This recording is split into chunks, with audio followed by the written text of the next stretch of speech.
We were in uh, Charlestown living in a garage apartment in Shannondale for a year. And I was speech language therapist, the very first one they ever had in Jefferson County schools. And Bob, Robert Angel, my husband, um, he was trying to find something to do because there was no theater group around and we couldn't really afford to commute. And so he bought into a cafe. And so he would run that cafe from 6 in the morning till 10 at night. And when I would come home from work, I'd go to the cafe and sit there and talk to him and the people coming in and all that. We were so miserable. We were so miserable. So finally, one day, we were feeling so sorry for ourselves. He said, "You know what? I think we need to start a theater group." And I said, "Where?" He said, "Out in the park." I said, "What do you mean in the park?" He said, "Well, we can't afford to rent a building, but," he said, "we can put an ad in the paper that we're going to cast a play. We can talk to the city and see if they'd let us present it on their tennis court, you know, for a couple of evenings or a Sunday afternoon or, something like that." And he said, "And then maybe we can build from there." Well, I always loved period buildings. That was one of my fascinations, and I restored, I think, 6 or 7 over a period of time. But I was just blown away when they were going to tear this down because it had just been left it was full of pigeons and was there's a bowling alley attached, and they just did it, negated it. I mean, nobody took care of it. It was just in ruin and was scheduled to be torn down. And we had a group called the Attic Players, and we were rehearsing and using the stage under the library in Charlestown. And a 16-year-old fellow was in the cast, and he came in one day and said he'd seen a sign on the Opera House that they were tearing it down, and he was just livid about it. So he went to see Donald Master, the then mayor of Charlestown, and Don Master told him to form a nonprofit group to take over the Opera House would be the only way to save it.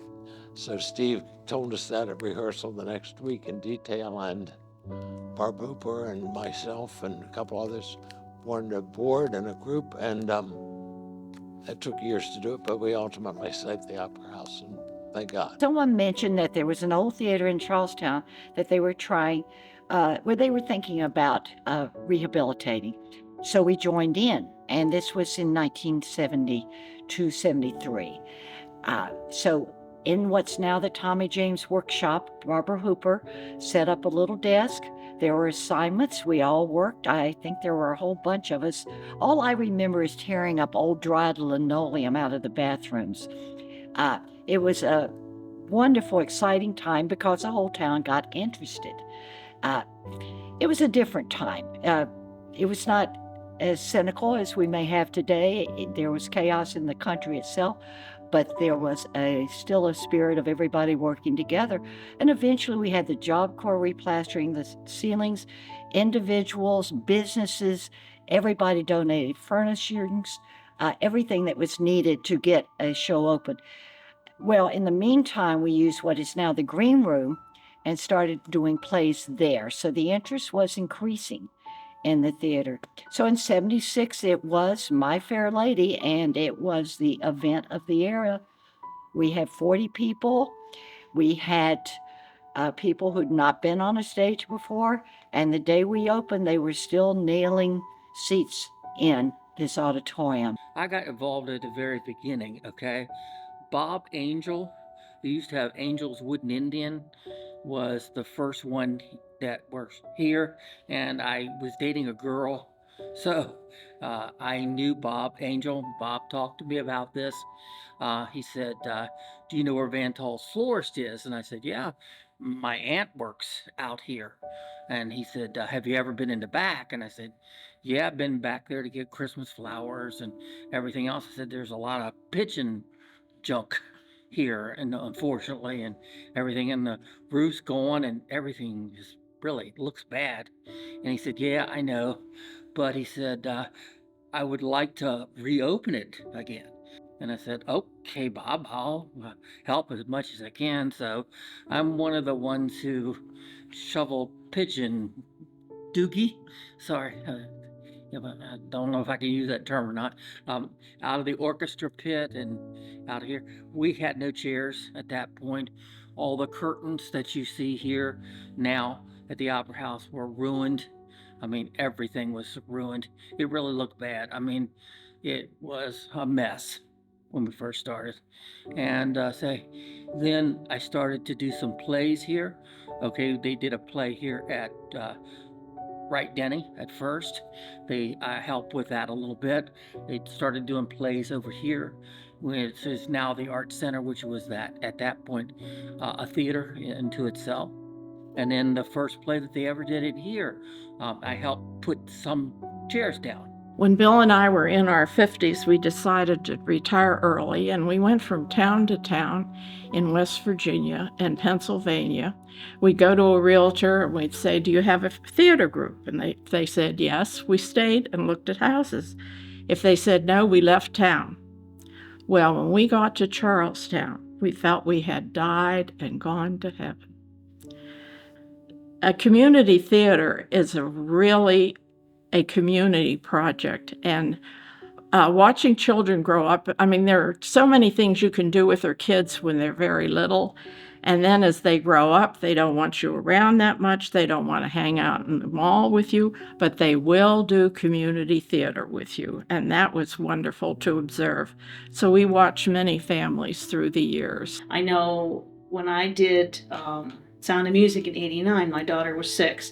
She knew everybody's song, everybody's line. She could tell you what was wrong, but what was good with it with her, she started to get involved, and you learn discipline. She had to get her homework done. She had to make sure everything was lined up for the next day in order for her to be able to be involved in this. So it's not just theater and learning how to bring a character together. It morphs into your regular life. Really teaches you a lot. Our first show we saw as a family was was Beauty and the Beast. Yeah. And Daisy was 3. I think so. And they were hooked. And Ethan said, I'd love to do a show there. So we came the following summer for the family show, and he got his first role when he was 8. in The Lion, Witch, and the Wardrobe, which coincidentally he was in again, Yeah. much older, with all of his siblings this time, which was really fun. Always wonderful being able to work in shows together.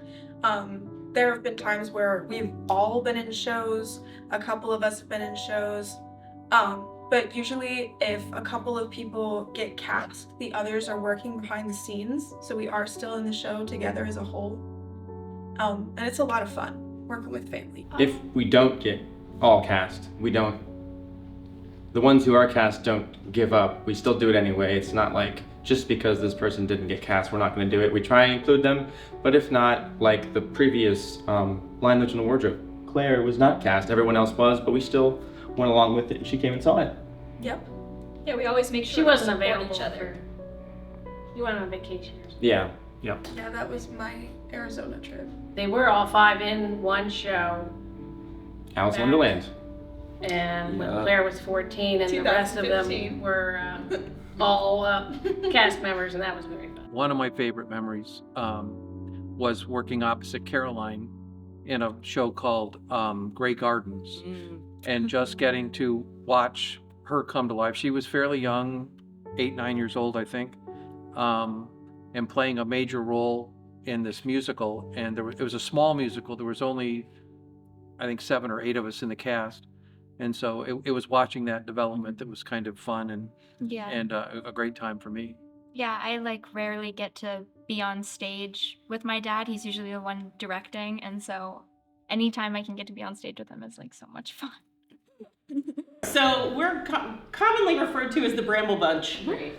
And I don't remember who coined that phrase, but we're called that because we, 3 of us couples, live on the same street. in the same neighborhood. And we're homeless and live in their garage. They don't. No. But anyway, so They're we, also dear friends. And it's not that we all lived there already. It's like Right. Jen We lived lived there, and then Kelly moved into the convinced them to neighborhood, move, and then and we then- moved into the neighborhood. So it's like we intentionally made it happen that way. we did. And it's a small street. It only has like 8 houses Right. on the street, so it's not like a huge street. So anyway, so yes, so we are affectionately known as the Bramble Bunch in these parts, and these people are my family. I don't have any family in the area. They're 3 hours away at the closest, and so, like for me, you people are the family that I have. Most of us are and that- transfers, right? Yes. Julie Yeah. and Lauren are from Seattle. Right. You're from Philadelphia.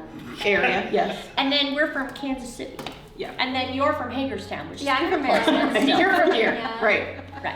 Yeah. But still, Yeah. transfers, one family. Right. Yeah. But So yeah, from all around the country, this is now we home. found each other. We did. Did it. What I love about this family and this theater community is that sometimes, they'll just say, hey, can you run our fly space above with the curtains and everything? And not only are these people all incredible performers, but, just for one example, like Jenna and Kelly have both done costumes on shows, and they're phenomenal in that.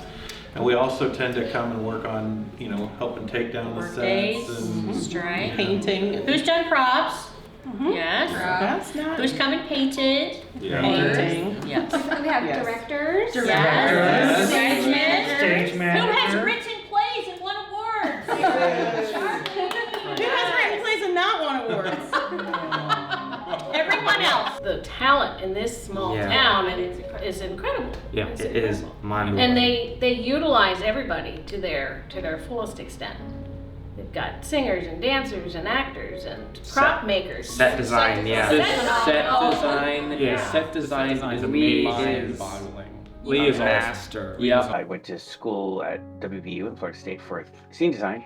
I started designing a lot of the sets, and that led to designing a majority of them, and then which led to my job now as a production manager volunteer coordinator, where I'm in charge of all of this set design and recruiting all of our volunteers, and making sure that we have everything to do to make the shows possible. Since this gentleman next to me took over, being the resident set designer and production manager, the sets just have been absolutely raised to the 10th level. We have such high quality productions here for what everybody thinks of as a community theater. I think that our production levels are so much higher than many of the community theaters in the area. Just because of the amount of detail and the amount of passion that goes into our shows here. I think that everybody would be very surprised just how high level it is here at the Opera House. Oh, thank you. Yes. Early on in my career here, a gentleman called me one time. It's always stuck with me, and said he had tickets to go to the Kennedy Center. Well, tickets to the Kennedy Center are not inexpensive, but he was asking me what we had going on here that weekend, and I told him, and he said, "Oh, great." He said, "Because I don't want to drive all the way back down to the Kennedy Center." So he was going to come here to see what we were doing. So we provide an alternative that's both low cost and easily accessible to the people here in the Eastern Panhandle, and I'd like to see more of them, come out and enjoy what we do. There's just such a level of talent here that you have to see to believe. And when you walk in the door and you sit in the seats and you're surrounded by this whole experience in a way that it's not the same as when you go to a movie. It's different. The energy is different and it touches you in a different way. Try it. Try it. It's more interactive than going to see a movie. You go and you sit and everything is kind of coming this way, and in a theater it's very much a two-way experience. It's a high quality of performance here, and it's a hell of a lot cheaper than going up to New York for a Broadway ticket at $100 minimum to sit in a mezzanine 500 feet away from the stage. Here you can sit in the back of the house and practically still see our eyes cross. So it's a wonderful value for the ticket price. In professional theater, you have to show up and you have to know the skills that you need walking in the door. and the margin of error is small because the budgets are really tight. And here you can show up and just go, I think I'm really interested in costumes. And someone will be like, oh, great. Oh, you don't know anything about it? That's fine. That's fine. Come do a show with me. I'll show you what you need to know. That is a really welcoming, safe environment to explore an art form. And you don't get that in the professional side of the world. The Old Opera House is the most active arts organization in the state, active arts center in the state. It's not uncommon for community theaters to only do 1 or 2 shows a year, and we're doing 6+ main stage, plus dance events, plus summer camps, plus family events, plus rentals. It's hard to find a weekend there's not something going on the stage. And I think the overlooked portion of it, it's very interesting, is that I also watched small communities as they move up in size and they try to establish themselves a little more and try to become someplace that people want to live. One of the first things that almost always happens is the town realizes that an art center or a place of public gather needs to be created. And so the state and the town start asking for funding to renovate an old theater or renovate an old building that they can turn into that space. And meanwhile, here in Charlestown and Jefferson County, we already have that venue. It's incredibly active. It's open for everyone with a whole host of programming. And when I'm asking for grants, we're asking for ways to make it better, to buy better lighting equipment or put in a better heating system, because like the core and the base is already there. So we're able to just do fun stuff and continue to expand our operations and what we can do. I think the most touching thing that's ever happened to me here was we did a production of Annie the Musical for a Christmas show. And after the show, the cast usually goes out into the audience and meets and greets everyone. And a mother brought her 4-year-old son up to meet me. I was playing Miss Hannigan, which is she's not a nice person.